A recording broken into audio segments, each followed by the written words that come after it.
que obteve as melhores notas durante todo o curso, de acordo com os critérios institucionais.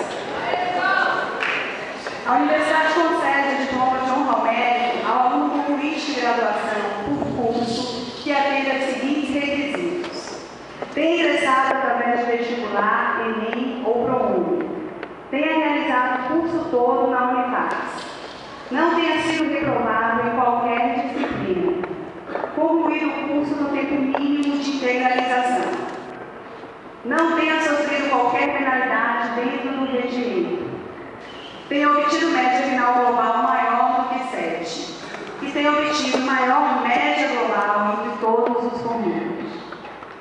Eu vou conceder a palavra à professora Sheila França, coordenadora do curso, para que ela anuncie o nome do formado e entregue a aula universitária. O nome do formado. Boa noite a todos. Convido o formado Caio Cruz.